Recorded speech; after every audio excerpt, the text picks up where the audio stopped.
Welcome to the second session of non-Marxist theories.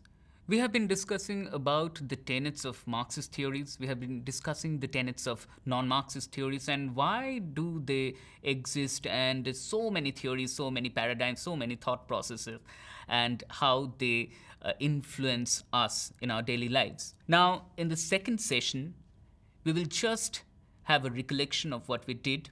We were talking about non-Marxist theories, various non-Marxist theories. We have already discussed about capitalism and functionalism. These theories, again, I would like to repeat myself. These theories, they come as theory as some kind of a social phenomena that is some kind of postulation, some kind of findings by a particular scholar or philosopher. But with time, as we evolve with our various systems of the society, these theories become ideology, these theories become systems, and without even our knowledge, we soon become prisoners of these systems. Whether they are good, whether they are bad, or whether they are ugly, it doesn't matter. But we are prone to various kinds of theories even without our knowledge.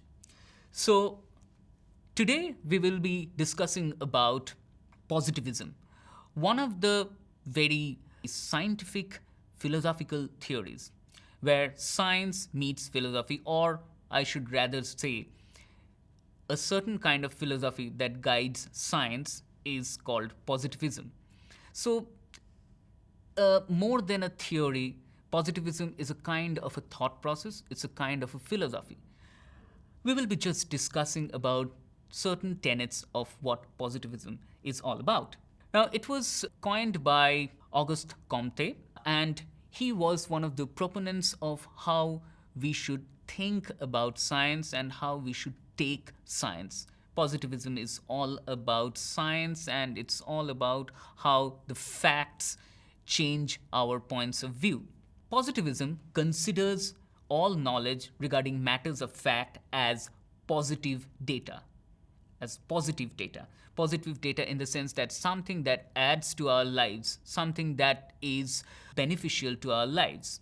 It is, as I have already said, philosophy of science, which takes into consideration that the facts that we find, the facts that all the social philosophers they find, is a kind of a overarching truth that should guide us. Now, there is a major problem with positivism is that when our lives are only dictated by facts, when our feelings are dictated by facts, we tend to lose our own selves. For example, what about psychology? What about emotions?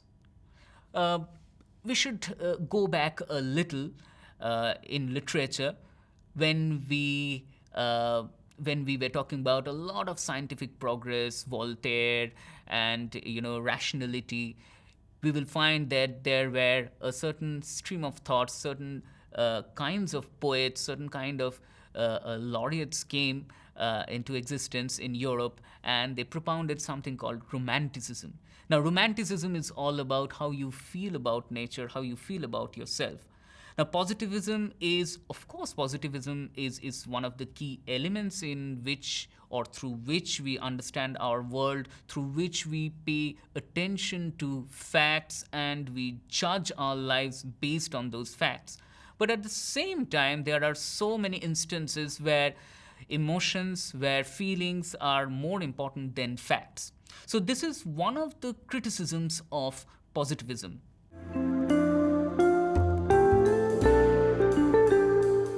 Now, I will discuss one element of non-Marxist theory or non-Marxist paradigm or non-Marxist idea which has created ruckus in the world. Yes, we will be talking about fascism. Fascism is a term which was coined in the 1920s by the Italian right-wing dictator Benito Mussolini. Now, what is fascism? Nowadays, you might find in newspapers, in various films, in various documentaries, we talk about fascism. A lot of celebrations were there, defeat, 50 years of defeat in fascism, or 70 years of defeat in fascism in Second World War. But what is fascism? We must understand, because now in 2022 we have certain challenges at our hands. The world is not particularly at peace, and we can see these trends of fascism in various parts of the world, various parts of the countries, and various parts of the continents. Uh, Let me go through what is fascism, and let's try to understand and decipher why it is such a horrendous idea as a philosophy, as a theory. Fascism is more of an ideology, but in the historical and present context, it has become a political theory and an economic theory too. Fascism is based on, this is something very important, fascism is based on ethnic division between us and them. Yes, fascism is a theory that divides people on the basis of their ethnic identity. It also adds to a certain kind of idea of nationalism that is based on ethnicity, not on culture, not on economy, not on capabilities, not on sentiments, but on ethnic identities. Exactly what we had seen in Germany just before the Second World War. We will come back to that. Fascism is also based on a certain kind of nostalgia for the mythic past.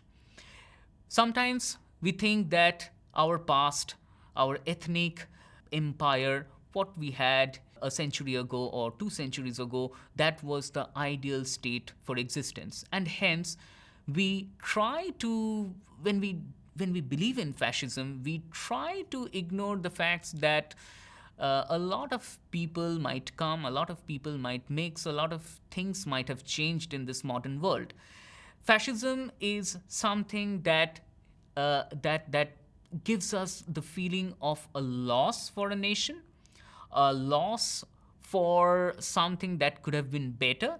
This is the kind of thought process that all fascists and fascist dictators had. For example, Adolf Hitler, when he came to power as the Third Reich in Germany before Second World War, he was talking about a certain kind of empire, a certain kind of ethnic empire that once thrived in Germany, ignoring the modern identities of people, ignoring the modern cultural facets and the modern economy. For every kind of people who believe in this theory, they have a natural standpoint in which members of the ethnic group dominate over the environment of the entire nation, whether it's political, whether it's economic, whether it's cultural. So the idea of fascist theory is one ethnic group who will be majority, who consider themselves to be pure, who consider themselves to be better than the other ethnic groups. They should have a complete control over each and every aspect of a nation, each and every aspect of a modern citizen. So in that way, we can conclude that if someone believes in this idea of fascism, he or she deliberately believes in the idea of dictatorship. And hence we have seen in the history of the world that all the major dictators, most of the major dictators, they have been fascist in nature. This is something that led to the deaths of millions of Jews in Europe during the Second World War. The very idea behind these kinds of executions was social Darwinism. We know what Darwinism is, but Darwin had the idea of natural species, had the idea of animals and how they exist and how they manage to exist. He spoke about survival of the fittest. Now, if we talk about social Darwinism, we are borrowing ideas of Darwin and we implement it in our political and social process. Exactly what the fascists did. And even right now, the fascists are doing all around the world, if there are any. Social Darwinism is a strong belief that people who are powerful, they should only survive. The difference between Darwinism and social Darwinism is Darwin spoke about natural selection. And when we talk about social Darwinism, which is endorsed by all kinds of fascist dictators.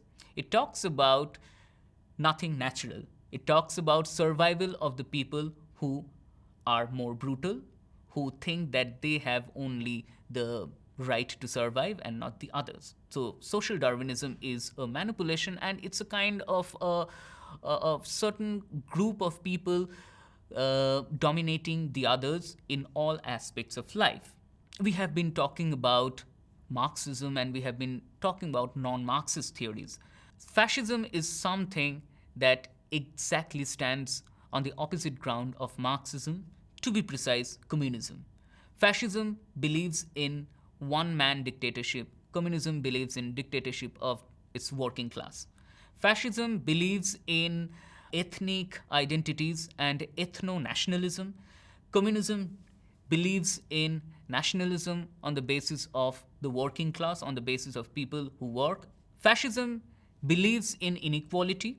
Of course, the dominant ethnic group will have more objects and more money and more authority and more private property than the other ethnic groups. Communism exactly believes in the opposite. Everyone should have equal rights to each and every resource, whether they are minorities or majorities. When we talk about such an intriguing theory like fascism, such an intriguing political ideology like fascism, we must reflect on the contemporary world. One might think that with the demise of people like Benito Mussolini and Adolf Hitler, the idea of fascism has been eradicated. Rather, we have seen in the recent trends that neo-fascists, neo-Nazis have their political ideology at full swing in various parts of the world. One example is the white supremacists in the US. So we have seen the recent Black Lives Matter movement, but behind that movement, the very reason of that movement has been that there is certain kind of an ethnic identity, certain kind of violence had been orchestrated on particular ethnic groups in United States. We should also consider in various parts of Europe that there has been a consistent rise of neo-Nazis. For example, there is a group called Azov, and they are very proud of being neo-Nazis, and they again reiterate the same words that we had heard from Adolf Hitler during the Second World War. Yes, they talk about ethno-nationalism and they talk about one ethnic group should have much more privilege than the others. We have seen these kinds of trends in Brazil, we have seen these kinds of trends in Ukraine, even in India, and of course in the United States. There is also, in reference to this, there is also a kind of an anti-fascist group that is there in America and Europe, and they operate. The name of that group is Antifa. There is another grave danger with fascism is that it takes refuge of religion. We have already discussed that religion is one of the core ideas and the core parts of human lives. It talks about faith, it talks about morality and what we should do and what we should not do. But most of the times it has been seen in the past that fascism has taken or rather used religious texts, religion in order to manipulate people, in order to create certain kind of religious and ethno identities of any kind of modern nation. Now we should go to certain kind of a quiz, and this is something that you should find a lot of interest in. Name any one organization in the world that still believes in the theory or the ideology of fascism.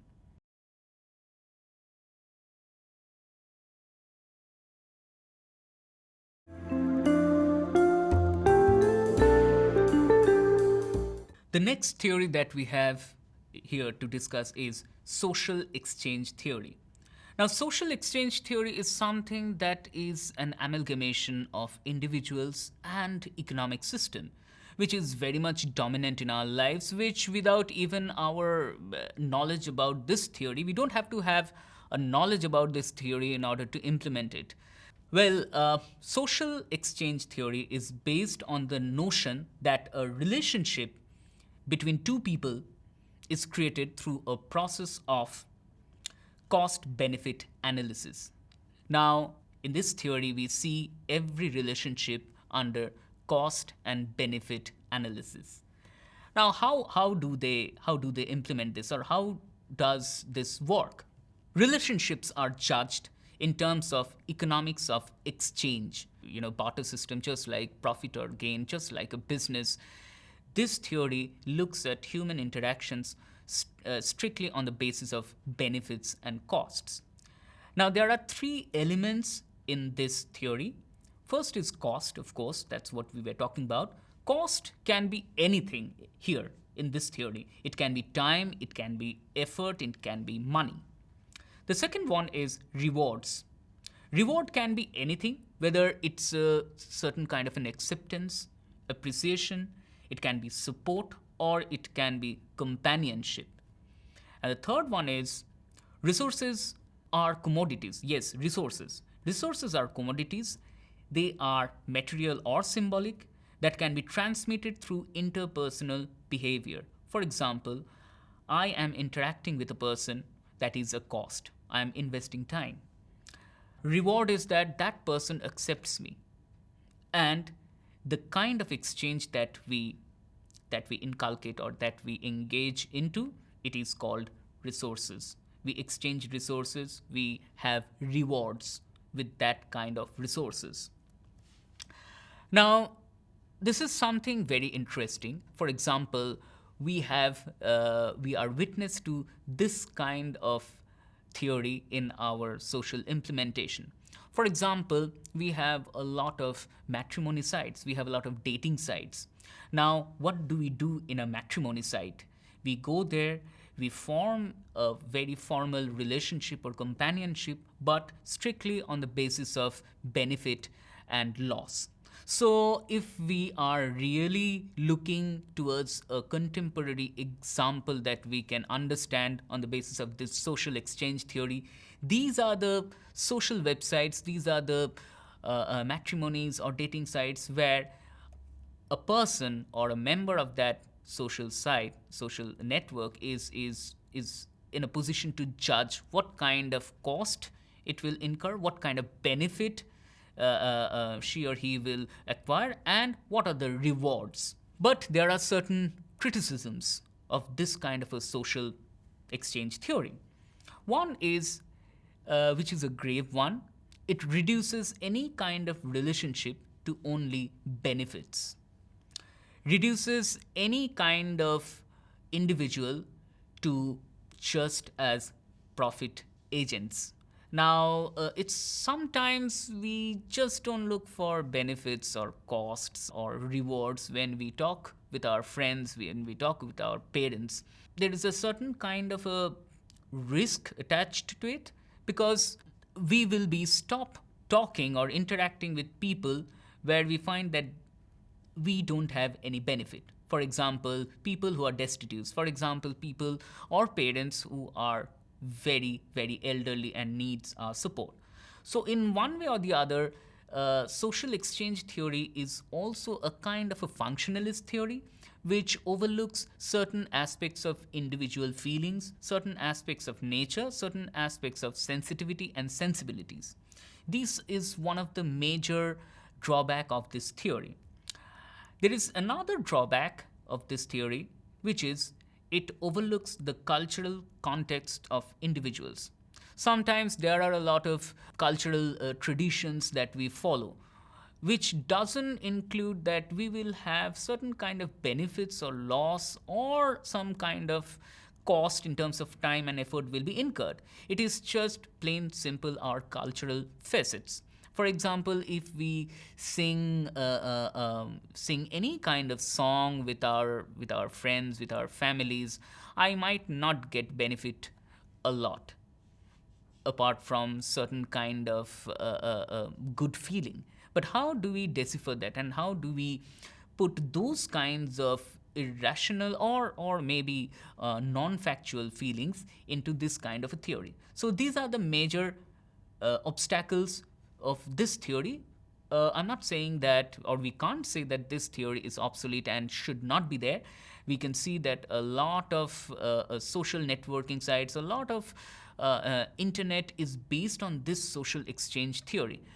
One benefit of this theory is that we get to know each other, we get to interact and form companionship and camaraderie with people whom we don't know, but there are certain facets, there are certain benefits that is attached to it, and then after exploring that benefit, we can go to other aspects of human interaction. Again, we should have a certain kind of a quiz time. Social exchange theory sometimes overlooks emotions and limitations of the individual and reduces them to profit and loss. Marxism has a similar term for this phenomena, if you remember. Can you mention this term?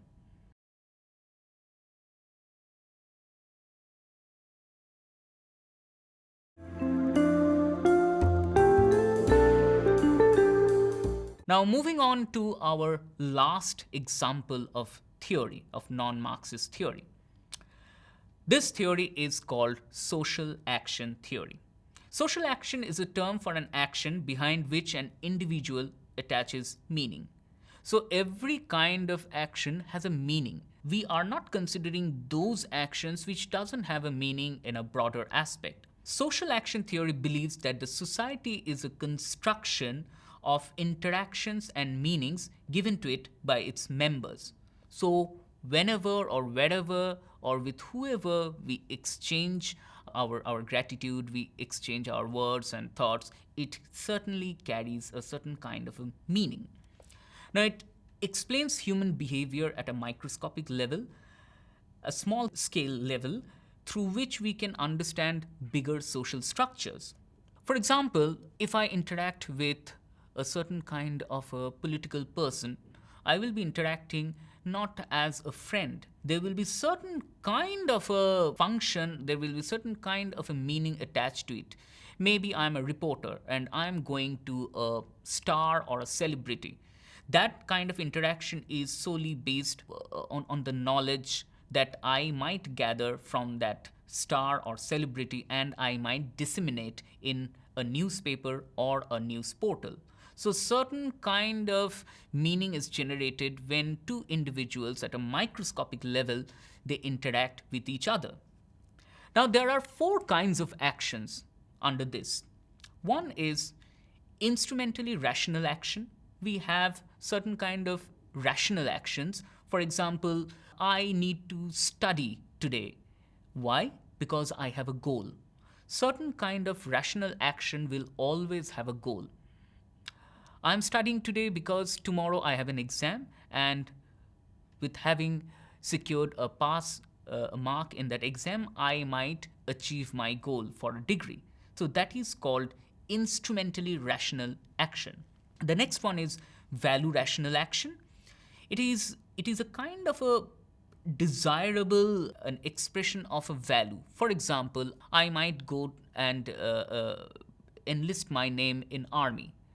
Being in the army adds to certain kind of value to my identity, to my position in society. Or I might be doing a PhD, and certainly the prefix of doctor will be attached to my name. It doesn't have a certain kind of a goal, but it definitely has a certain kind of a value that I might enjoy, or I might put it in the society for my benefit. The third one is traditional action. Now, traditional action is entirely based on our cultural practice or habit. For example, for the Bengalis, it is Durga Puja. For a lot of people, there are various kinds of celebrations where we actively take part, where our actions speak a lot. For example, we buy a lot of gifts during Eid, during Diwali, during pujas, and we exchange the gifts. It doesn't have a goal, it doesn't have add value, but it certainly has certain kind of a cultural importance attached to it. This is also a very important action in our lives, because human beings, after all, we are cultural entities. The last but not the least is the affectional action. This action is guided by human emotions. I might feel a lot of things about my child. It is, and I might do a lot of activities. I might buy a toy for my child. So this is not a value. This is not certain kind of a goal that I want to achieve. This is not even a cultural facet, but it is a certain kind of an action that is affectional in nature. Now, with that, we come to the session of non-Marxist theories. But before we conclude, we must think and ponder upon these what these influences are and how we can accept these or reject various kinds of theories based on the position that we are in. For example, a certain kind of a theory that one must reject is that of hatred, that purports certain kind of a distinction and discrimination among people. Yes, I'm talking about fascism. And historically, we have seen that how fascism can lead to devastation. Whether you are the victim of fascism or whether you are the initiator of fascism, at the end of the day, we all lose. But apart from these certain kinds of theories which are dangerous in nature for our lives and our existence, other theories are there which we can implement. We can always criticize them, of course, that's what we have been doing. But we can also implement them in order to achieve certain goals, in order to achieve certain things in our lives. And that's how accepting all these theories and selecting them for our own benefit can be hugely beneficial for the individual as well as the society. So all these theories, they are there. It's up to us which one we will choose, which one we will reject. And in a free society, we are always at a freedom to choose and to reject various kinds of ideas that guides us. Thank you.